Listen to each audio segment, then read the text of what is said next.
നമസ്കാരം. ദിവസത്തെ പ്രധാന വാർത്തകൾ ചർച്ച ചെയ്യുന്ന സ്റ്റേറ്റ് ഓഫ് ന്യൂസിലേക്ക് സ്വാഗതം.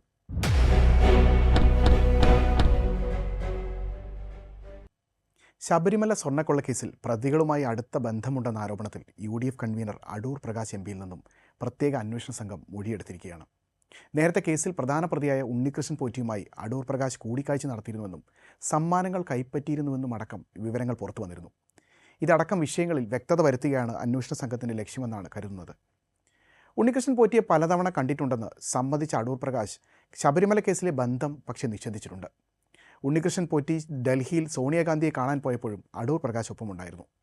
എന്നാൽ തൻ്റെ മണ്ഡലത്തിലെ വോട്ടറായ ഉണ്ണികൃഷ്ണൻ പോറ്റി സോണിയാഗാന്ധിയുടെ അപ്പോയിൻമെൻ്റ് എടുത്തപ്പോൾ തന്നെയും ഒപ്പം കൂട്ടുകയായിരുന്നുവെന്നാണ് അടൂർ പ്രകാശിൻ്റെ വിശദീകരണം. ശബരിമല സ്വർണ്ണക്കൊള്ളക്കേസിൽ ഇതാദ്യമായല്ല പ്രമുഖ രാഷ്ട്രീയ നേതാവ് സംശയത്തിൻ്റെ നേരിലേക്ക് വരുന്നത്.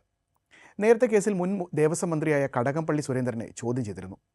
വരും ദിവസങ്ങളിൽ കടകംപള്ളിയെ വീണ്ടും ചോദ്യം ചെയ്യാൻ സാധ്യതയുണ്ടെന്നും റിപ്പോർട്ടുകളുണ്ട്. ഇതിനിടെയാണ് ശനിയാഴ്ച അടൂർ പ്രകാശിനെ തിരുവനന്തപുരത്തെ SIT ഓഫീസിൽ വിളിച്ചു വരുത്തി അന്വേഷണ സംഘം മൊഴിയെടുക്കുന്നത്.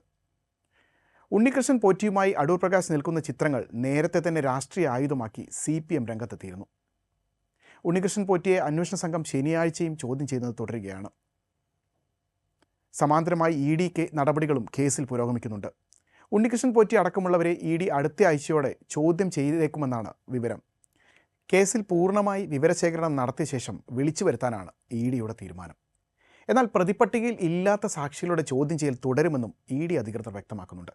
2017 മുതൽ 2025 വരെ പോറ്റിയുടെ സാമ്പത്തിക ഇടപാടുകളുടെ രേഖകളിൽ ED പരിശോധന ഇതിനകം പൂർത്തിയായിട്ടുണ്ട്. ഈ കാലയളവിൽ പോറ്റി തിരുവനന്തപുരത്തടക്കം ഭൂമി വാങ്ങിയതിൻ്റെ വിശദാംശങ്ങളും ED ശേഖരിച്ചിട്ടുണ്ട്. ഇതിനകം പോറ്റിയുടെ 1.3 കോടി രൂപയുടെ ആസ്തികളാണ് ED മരവിപ്പിച്ചിരിക്കുന്നത്. ഇനി ഇന്നത്തെ ദേശീയ വാർത്ത പരിശോധിക്കാം. മണിപ്പൂരിൽ സർക്കാർ നിലവിൽ വന്നതിന് പിന്നാലെ വിവിധ വിഭാഗങ്ങൾ വീണ്ടും സംഘടിച്ച് തെരുവിലിറങ്ങുന്നതാണ് കാഴ്ച. സംസ്ഥാനത്തിൻ്റെ മലയോര ജില്ലകളിൽ കഴിഞ്ഞ ദിവസം ആയിരങ്ങളാണ് പ്രതിഷേധ റാലികളുമായി രംഗത്തിറങ്ങിയത്. ശനിയാഴ്ചയും പ്രക്ഷുബ്ധമായി അന്തരീക്ഷം തുടരുകയാണ്.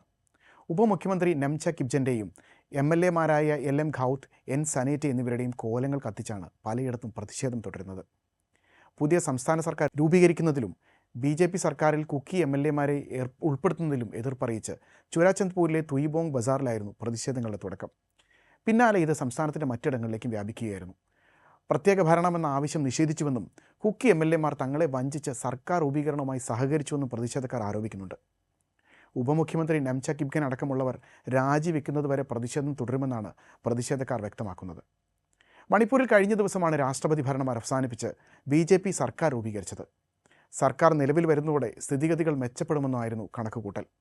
സമാധാനം പുലരണമെന്നാണ് ഭൂരിപക്ഷം മണിപ്പൂരുകാരും ആഗ്രഹിക്കുന്നതെന്ന് ഘട്ടം ഘട്ടമായി അത് പരിഹരിക്കുമെന്നും പ്രശ്നങ്ങൾ ചർച്ച ചെയ്ത് പരിഹരിക്കുമെന്നും മുഖ്യമന്ത്രി ഗോവിന്ദദാസ് കൊണ്ടൂഗം വ്യക്തമാക്കിയിരുന്നു.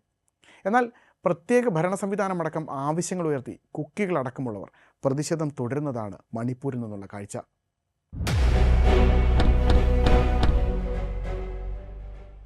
ഇന്നത്തെ അന്താരാഷ്ട്ര വാർത്തയിലേക്ക്. ശക്തമായ എതിർപ്പിനെ തുടർന്ന് മുൻ US പ്രസിഡന്റ് ബരാക് ഒബാമയെയും ഭാര്യ മിഷേൽ ഒബാമയെയും വംശീയമായി അധിക്ഷേപിക്കുന്ന സമൂഹമാധ്യമ വീഡിയോ ട്രംപ് നീക്കിയിരിക്കുകയാണ്. 2020 പ്രസിഡന്റ് തെരഞ്ഞെടുപ്പിൻ്റെ ഭാഗമായാണ് വീഡിയോ പുറത്തിറക്കിയിരുന്നത്. ഇത് ട്രംപ് തന്നെ ട്രൂത്ത് സോഷ്യലിൽ പങ്കുവയ്ക്കുകയും ചെയ്തിരുന്നു. പിന്നാലെ സ്വന്തം റിപ്പബ്ലിക്കൻ പാർട്ടിയിൽ നിന്ന് വരെ വീഡിയോയ്ക്കെതിരെ ശക്തമായ പ്രതിഷേധമുയർന്നതോടെയാണ് ട്രംപിൻ്റെ നടപടി. ഒബാമയെയും ഭാര്യ മിഷേലിനെയും ജോ ബൈഡനെയും ന്യൂയോർക്കിനെ പ്രതിനിധീകരിക്കുന്ന അലക്സാൻഡ്രിയ ഒക്കാസിയോ കോട്ടസിനെയും ന്യൂയോർക്ക് സിറ്റി മേയർ സൊഹ്റാൻ മംദാനിയെയും മുൻ സ്റ്റേറ്റ് സെക്രട്ടറി ഹിലരി ക്ലിൻ്റൺ എന്നിവരടക്കമുള്ളവരെയും ഇങ്ങനെ പ്രമുഖ ഡെമോക്രാറ്റുകളെ മൃഗങ്ങളായി ചിത്രീകരിക്കുന്നതാണ് 62 സെക്കൻഡ് ദൈർഘ്യമുള്ള വീഡിയോ. കറുത്തവർഗ്ഗക്കാരെ കുരങ്ങുകളുമായി താരതമ്യപ്പെടുത്തുന്ന വംശീയ കാർട്ടൂണുകൾ ഓർമ്മിപ്പിക്കുന്ന വീഡിയോയ്ക്കെതിരെ റിപ്പബ്ലിക്കൻ സെനറ്റർ ടിം സ്കോട്ടും ജോൺ കർട്ടിസും അടക്കമുള്ളവർ രൂക്ഷമായ പരാമർശങ്ങൾ നടത്തിയിരുന്നു.